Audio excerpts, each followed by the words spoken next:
तो hello students, आज हम पढ़ने जा रहे हैं एल्डिहाइड कीटोन एवं कार्बोक्जिलिक अम्ल का भाग नंबर 25। तो चलिए इसे शुरू करते हैं। ठीक है, तो आज हम पढ़ेंगे उदाहरण 8.5। जो भी हमने पिछले भाग में कार्बोक्जिलिक अम्ल बनाने की विधियां पढ़ी हैं वो आप एक बार जरूर पढ़ लीजिएगा, ताकि हम उदाहरण 8.5 में उसका प्रयोग कर पाए। ठीक है, तो इसमें हमें 6 उदाहरण यहाँ पे दिए गए हैं। चलिए एक एक करके इनकी रासायनिक अभिक्रियाएं लिखना है हमें, वो देखते हैं। ठीक है, तो सबसे पहले हमारा ब्यूटन एक ऑल से ब्यूटेनोइक अम्ल। ठीक है, यहाँ पे ऑल ऑल का मतलब है यहाँ पे एल्कोहल। एल्कोहल से हमें ब्यूटेनोइक अम्ल बनाना है। एल्कोहल से हम ब्यूटेनोइक अम्ल कैसे बनाते थे? देखिए, जब हम एल्कोहल का ऑक्सीकरण करेंगे तो हमें एल्डिहाइड मिल जाएगा, और एल्डिहाइड का ऑक्सीकरण करेंगे तो हमें ब्यूटेनोइक अम्ल मतलब कि एसिड मिल जाएगा। ठीक है, लेकिन हमें सीधे एल्कोहल से अम्ल बनाना है, तो या तो इन दोनों, यहाँ पर हम दो विधियां लिख दें, लेकिन हमें यहाँ पे क्या करना है, एक रासायनिक अभिक्रिया लिखनी है। तो हम ऑक्सीकरण के लिए कोई बहुत ही अच्छा ऑक्सीकरण करवाने वाली चीज का प्रयोग करेंगे, जिससे हमें डायरेक्ट एल्कोहल से सीधा ब्यूटेनोइक अम्ल मिल जाए। ठीक है, और उसके बाद आप पढ़ेंगे बेंजाइल अल्कोहल से फेनल एसिनोइड अम्ल। इस तरह यहाँ पर भी हम अल्कोहल से अम्ल बनाने के लिए सीधे सीधे या तो दो अभिक्रियाएं लिख सकते हैं, या फिर कोई भी अच्छा ऑक्सीकरण वस्तु का प्रयोग किए जो सीधे अल्कोहल से हमें अम्ल बना दे, बीच में एल्डिहाइड ना बनाए। ठीक है, उसका प्रयोग हम यहाँ पे कर सकते हैं। और यहाँ पे नाइट्रोबेंजीन से नाइट्रोबेंजोइक अम्ल।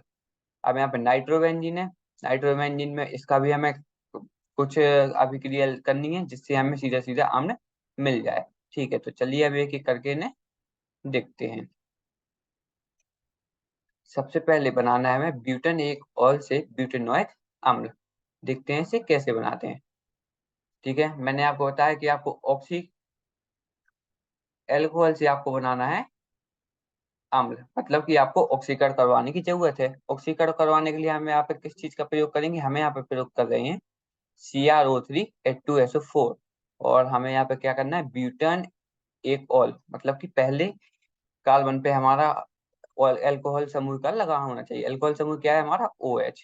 ब्यूटेन ब्यूटेन का मतलब यहाँ पे 4 कार्बन। तो देखिए, 1 2 3 4 4 कार्बन है, आप जोड़ दीजिए, अंतिम कार्बन पे जोड़ दीजिए OH। इसी को हम ब्यूटेन एक ऑल बोलते हैं। CrO3 और H2SO4 की मदद से इसको करवाएंगे, जिसे हम जोश अभिकर्मक भी बोलते हैं। ठीक है, अब यहाँ पे हमें करना क्या है? करना यह है कि हमें OH की जगह पे यहाँ पे C, मतलब COH की जगह पे चाहिए हमें COOH समूह। यह कैसे बनेगा? इसका मतलब हमें ज्यादातर ऑक्सीजन की जरूरत है। ऑक्सीजन हमारा कहाँ से आएगा? वह आएगा हमारे ऑक्सीकरण करवाने वाले सब्सटेंस से। ठीक है, तो यहाँ पर होगा क्या? यहाँ पर होगा कुछ इस तरीके से। यहाँ पे देखिए, एक हाइड्रोजन यहाँ पे लगा होता है, एक हाइड्रोजन यहाँ पे लगा होता है। ठीक है, तो 1 2 3 4 कार्बन के चारों जो भी आबंध होते हैं वह पूरे होते हैं। लेकिन जब हम ऑक्सीकरण से इसकी ऑक्सीकरण कराते हैं तो क्या होगा? वह यहाँ पे दो हाइड्रोजन को हटा के यहाँ पे एक ऑक्सीजन समूह को लगा देगा। ठीक है, एक ऑक्सीजन को समूह पे लगा दिया तो इसका ऑक्सीकरण हो जाएगा। ऑक्सीकरण क्या होता है? जहां पर हम ऑक्सीजन को जोड़ दें या फिर हाइड्रोजन को हटा दें। तो हमने यहाँ पे हाइड्रोजन को हटा ही दिया है और ऑक्सीजन को जोड़ दीजिए। तो यहाँ पे हमें देखिए COOH का समूह यहाँ पे मिल गया है, अंतिम में COH का समूह हमें मिल चुका है। और यहाँ पे CH3 CH2 हमारे ज्यों के त्यों है। और इसका नाम क्या है? इसका नाम है ब्यूटेनोइक अम्ल, जो कि हमें बनाना था। तो अब आपको यहाँ पे प्रयोग किसका करना है? यहाँ पे आपको प्रयोग करना है जोश अभिकर्मक का, जिसका फॉर्मूला है CrO3 और H2SO4। इन दोनों को मिला के हम जोश अभिकर्मक बना सकते हैं। इसका नाम ब्यूटेनोइक अम्ल कैसे है? देखिए, 1 2 3 4, 4 कार्बन का मतलब है ब्यूटेन। और ओइक अम्ल आ जाता है हमारा जब जब भी OCOH समूह हमें यहाँ पे जुड़ा हो, उसको हम ब्यूटेन, उसके बाद ई को हटा के हम ओइक अम्ल लिख सकते हैं, तो उसका नाम हो जाएगा ब्यूटेनोइक अम्ल। ठीक है, हम दूसरा एग्जाम्पल देखते हैं। दूसरा एग्जाम्पल में हमें बनाना है बेंजाइल अल्कोहल से फेनिल एथिनोइक अम्ल। बेंजाइल अल्कोहल क्या होता है? यहाँ पर आपको मान लो एक बेंजीन दी गई है और यहाँ पे CH3 था। CH3 था, इसको हम बोलते हैं टोलिन। अब टोलिन में आपको क्या करना है? हमें यहाँ पे दो हाइड्रोजन आपको जो के तो लगे देने हैं, और एक हाइड्रोजन को हटा के वहां पे हम ओ एच समूह को जोड़ देंगे।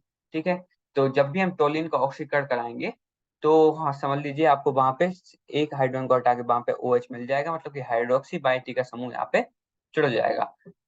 तो यहाँ पे अंतिम में देखिए COH यह समूह समूह यहाँ पे जुड़ गया CH2OH, देखिए जो यहाँ पे लगा हुआ है। और C6H5 यही है हमारी बेंजीन की रिंग। इसमें C6H6 होता था हमारा बेंजीन, लेकिन एक हाइड्रोजन को हटा के आप वहाँ पे यह समूह को आपने जोड़ दीजिए जो कि है CH2OH, तो इसी को हम एल्कोहल बोलते हैं। ठीक है, अब हम इसकी अभिक्रिया बनाने वाले हैं CHBr के साथ। HBr के साथ इसकी अभिक्रिया कराएंगे तो होगा क्या, देखिए होगा कुछ इस तरीके से। यहाँ पे OH हट जाएगा और यहाँ पे Br जुड़ जाएगा। Br जुड़ा, H हटा, OH हटा, तो यहाँ पर होगा क्या, H यहाँ से OH यहाँ से, तो H प्लस OH, यह दोनों मिलके बना लेंगे यहाँ पे H2O, और जो हमारा Br था वह इसके साथ जुड़ जाएगा। तो इसी को हम बोलते हैं बेंजिल ब्रोमाइड। ठीक है, यहाँ पे मान लीजिए ब्रोमाइड की जगह मैं HCl यूज करता तो बेंजिल क्लोराइड बन जाता। ठीक है, यह कुछ भी बन सकता है, तो बेंजिल क्लोराइड भी यह बन सकता था। ठीक है, लेकिन यहाँ पे हमने HBr का प्रयोग किया है तो यह बन जाएगा बेंजिल ब्रोमाइड। बस आपको क्या करना है, OH की जगह पे यहाँ पे Br जोड़ देना है, और OH और OH बन के बना सकते हैं हमारा जल का सूत्र। जल का सूत्र बना के एक टू एक साइड से निकल जाएगा। अब इसकी अभिक्रिया करानी है हमें KCN के साथ। KCN क्या करेगा, KCN क्या करेगा, यहाँ से जो कि तो KCN निकालेगा और यहाँ से Br निकलेगा। ठीक है, तो के बी आर यहाँ से निकल जाएगा, और सी एन जो है CN इसके साथ जुड़ जाएगा, या कुछ इस तरीके से जुड़ेगा। C6H6 यह है हमारी बेंजीन, H5 सॉरी बेंजीन की लेंगे। उसके बाद हमारा है CH2, उसके बाद C ट्रिपल बंध के साथ N। ठीक है, यह इस तरीके से जुड़ जाएगा। उसका नाम है बेंजिल साइनाइड। साइनाइड मैंने आपको बताया था वह होता है जिसमें हमें CN का समूह जुड़ा होता है, उसी को हम साइनाइड बोलते हैं। अब इसका हम जल अपघटन कराएंगे तो थोड़ी सी हम हीट भी देने वाले हैं। ठीक है, इसका जल अपघटन कराया है तो होगा क्या, C6H5CH2, और उसके बाद N हटेगा और OOH यहाँ पे आ जाएगा। ठीक है, यह हमने पहले पढ़ चुका है कि बेंजीन साइनाइड से हम एथेनोइक अम्ल कैसे बनाते हैं, तो वह भी आप देख लीजिए कि यहाँ पे हम इसका जब भी हमें साइनाइड कोई भी साइनाइड मिल जाए, जैसे देखिए RCN यह हमें पहले दिया गया था। इसका हमने जब भी जल अपघटन कराया था, यहाँ से हमें RCOOH मिल गया था। ठीक है, तो RCOOH हमें मिल गया था, और इसी का नाम है हमारा फेनिल एथिनोइक अम्ल। ओके, ठीक है, तो इसको मदद से हम कैसे बनाते हैं, सबसे पहले हमें बेंजिल अल्कोहल को हमें बेंजिल ब्रोमाइड बनाना है, और वहां से हमें फिर बेंजिल साइनाइड बनाते हैं, और फेनिल एथिनोइक अम्ल बनाते हैं। अब देखिए इसमें फर्क क्या है, पहले भी हमने एल्कोहल से यहाँ पे अम्ल बना था, तो लेकिन वहां पे केवल एक ही अभिकर्मक की हमें जरूरत पड़ी थी, क्योंकि वह रिंग में नहीं था। लेकिन जब भी वह रिंग में होता है तो हमें पहले HBr के साथ वहां पे OH को हटाना है, फिर वहां पे KCN के साथ उसको साइनाइड बनाना है, और जैसे ही साइनाइड बन जाए वहां पे हमें उसका जल अपघटन करा के वहां पे एथेनोइक अम्ल वहां पे बना लेंगे हम। ठीक है, ओके, तो हम पढ़ेंगे हम तीन नाइट्रो ब्रोमो बेंजीन से तीन नाइट्रो ब्रोमो बेंजोइक अम्ल कैसे बनाते हैं। ठीक है, तो सबसे पहले आप समझ लीजिए एक तरीके से हमें इसे अकेला Br न रख के कोई भी, जैसे हम पढ़ा था हमने RMgX, एक्स से यहाँ पे मान लो यहाँ पे Br है, इसको RMgBr के तरह हम इसे बनाने वाले हैं। ठीक है, तो हम सबसे पहले इसकी Mg की साथ इसकी रिएक्शन करवाएंगे ईथर की मदद से। इसका नाम क्या है, इसका नाम है तीन नाइट्रो ब्रोमो बेंजीन। इसका हमने तीन नाइट्रो ब्रोमो बेंजीन नाम कैसे रखा, 1 2 3 4 5 6, तो देखिए तीसरे कार्बन पे यहाँ पे नाइट्रो जुड़ा हुआ है, तो इसको हम नाम रख देंगे तीन नाइट्रो। फिर उसके बाद ब्रोमो जो कि पहले कार्बन पे जुड़ा हुआ है तो उसको लिखने की जरूरत नहीं है, तो उसका नाम हो जाएगा तीन नाइट्रो ब्रोमो बेंजीन।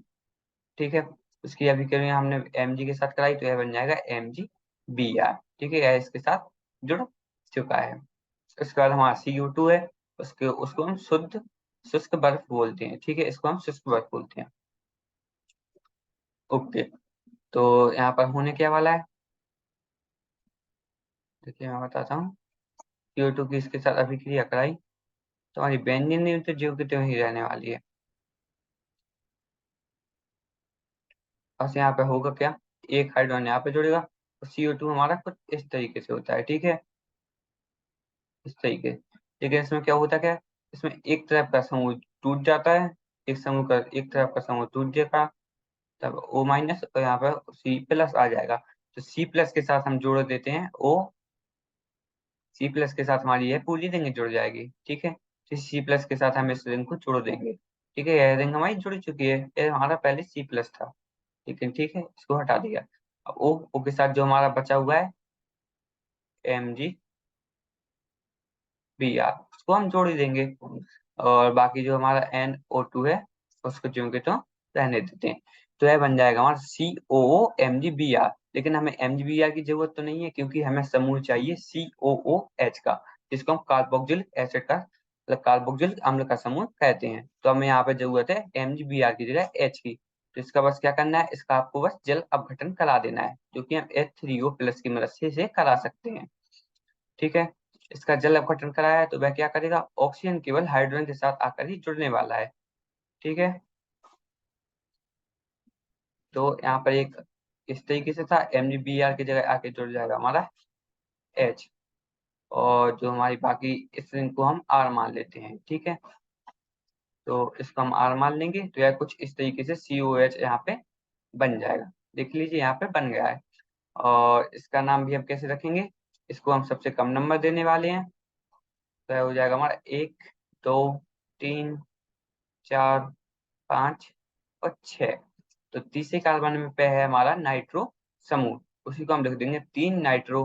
उसके बाद बेंजीन है हमारे पास, तो बेंजीन, और हमारा COOH समूह तो जुड़ा हुआ है, तो इसका नाम हो जाएगा 3 नाइट्रो बेंजोइक अम्ल, ठीक है, ओके। तो हम देखते हैं अब चौथा एग्जाम्पल है हमारा 4 मेथिल एसीटोफिनोन से बेंजीन 1 4 डाई कार्बोक्सिलिक अम्ल कैसे बनाते हैं। तो 1 4 डाई कार्बोक्सिलिक अम्ल का मतलब है कि पहले और चौथे कार्बन पे हमारे यहाँ पे कार्बोक्सिलिक अम्ल मतलब कि कार्बोक्सिलिक समूह यहाँ पे जुड़ा होना चाहिए, ठीक है। 4 मेथिल एसीटोफिनोन क्या था हमारा, वो था हमारा COCH8, ठीक है। 4 मेथिल मतलब कि चौथे कार्बन पे हमारा यहाँ पे मेथिल समूह जुड़ा होना चाहिए। तो हम चाहे यहाँ से भी गिनती कर लें, 1 2 3 4, या फिर यहाँ से भी कर लें, जो कि 1 2 3 4, दोनों साइड से हमें चौथे कार्बन पे CH3 समूह जुड़ा हुआ है, तो हम किसी भी साइड से जोड़ दें कोई फर्क नहीं पड़ता। तो इसका नाम है 4 मेथिल एसीटोफिनोन। इसकी हम अभिक्रिया कराने वाले KMNO4 या फिर KOH से, इसकी मदद से यह क्या होगा, इसकी मदद से यह समझ लीजिए कि आप इसका ऑक्सीकरण होने वाला है, ठीक है। तो एक तो इसका ऑक्सीकरण होगा, एक हमारा इसका ऑक्सीकरण हो जाएगा, ठीक है। तो यहाँ से KO हमारा निकल जाता है, हाइड्रोजन एक साइड निकल जाता है, ठीक है। तो यहाँ से हमारी बेंजीन रिंग तो जो की जो रहेगी, तो जो हमारा C था और COCH3 था, वहां पे COH हमारा ओके हमारा एक साइड आ जाएगा, और दो या बंदा जो ऑक्सीजन जुड़ा हुआ है वह वैसी का वैसा ही रहेगा। इस तरह हमारा CH3, इसका भी हमारा ऑक्सीकरण होगा, तो यह भी हमारा कुछ इस तरीके से आ जाएगा। लेकिन हमें यहाँ पे की जरूरत नहीं है, हमें पोटेशियम की जरूरत बिल्कुल नहीं है। तो हमें क्या करना है, हमें डाइल्यूट H2SO4 के साथ इसकी अभिक्रिया करानी है। तो वह क्या करेगा, यहाँ से दोनों के को मतलब कि दोनों पोटेशियम को हटा देगा और हमारा हाइड्रोजन को जोड़ देगा, ठीक है। तो यह कुछ इस तरीके से होगा, यहाँ से दोनों साइड से हमारा के चला गया है, मतलब कि पोटेशियम चला गया है, और यहाँ पे एक हाइड्रोजन आ जाएगा और यहाँ पर एक हाइड्रोजन आ जाएगा, ठीक है। तो यह बन जाएगा हमारा, देखिए इसको हम देखो तो 1 2 3 4, दोनों तरफ से 4 कार्बन है, तो इसकी गिनती भी हम ऐसे ही कर सकते हैं कि 1 2 3 4, मतलब कि पहले और 4 एक चौथे कार्बन पे शुरू में बेंजीन लिखना जरूरी है, क्योंकि हमारी ये बेंजीन की रिंग है। 1 4 पे डाई, डाई का मतलब है क्या है कि हमारे यहाँ पे हमारे पास यहाँ पे दो कार्बोक्सिलिक समूह हैं, ठीक है। तो यह बन जाएगा बेंजीन 1 4 डाई कार्बोक्सिलिक अम्ल, अम्ल है, डाई कार्बोक्सिलिक अम्ल हम यहाँ पे अंतिम में लगा देंगे। इसका नाम है टेरिफ्लोराइक अम्ल, ठीक है। और जो हमारा बीच में के साथ बन रहा था उसका नाम था टाई पोटेशियम बेंजीन 1 4 डाई कार्बोक्सिलेट, ठीक है, तो इसको हम कैसे बनाते हैं, बस आपको KMnO4 या फिर KOH के साथ इसकी अभिक्रिया करानी है ताकि इसका थोड़ा सा ऑक्सीकरण हो जाए। फिर के को हटाने के लिए, मतलब कि पोटेशियम को हटाने के लिए आपको डाइल्यूट H2SO4 के साथ इसकी अभिक्रिया करानी है ताकि आपको 1,4 डाइकार्बोक्सिलिक अम्ल यहाँ से सीधे सीधे मिल जाए। ठीक है, तो अब हम करने वाले हैं साइक्लोहेक्सीन से हेक्सेन 1,6 डाइकोइक अम्ल। ठीक है, ओके। ठीक है, तो यहाँ पे साइक्लोहेक्सिन क्या था भाई, इस तरीके से था कि यहाँ पे केवल इन दोनों के बीच में ही हमारा द्विआवन जुड़ा हुआ होता था। यहाँ पर होगा क्या, देखिए यहाँ पर एक द्विआवन जुड़ा हुआ था, तो यह कुछ इस तरीके से था, बाकी सब यहाँ पे जुड़े हुए थे एक आवन द्वारा। ठीक है, यहाँ पर होगा क्या, यहाँ पर बस इस बार दोनों आवन बीच से टूटने वाले हैं, दोनों आवन टूट गए क्योंकि हम यहाँ पे KMnO4 या फिर H2SO4 को गर्म करके प्रयोग कर रहे हैं। तो यह क्या करेंगे, यह हमें ऑक्सीजन प्रोवाइड कर देंगे। ऑक्सीजन इन लोगों ने दिया तो हमें यहाँ पे सीधे सीधे हाइड्रोजन हमारे पास पहले से था, इन लोगों ने ऑक्सीजन दे दिया, तो यहाँ पे COH समूह यहाँ पे बन जाएगा, COH समूह यहाँ पर भी बन जाएगा। तो यह तो बिल्कुल हमें सीधे सीधे मिल गया कि हेक्सेन 1,6 डाई अम्ल कैसे बनेगा। 1,6 कैसे आ गया, 1 2 3 4 5 6, छठे कार्बन और पहले कार्बन पे हमारे पास कार्बोक्सिलिक अम्ल है।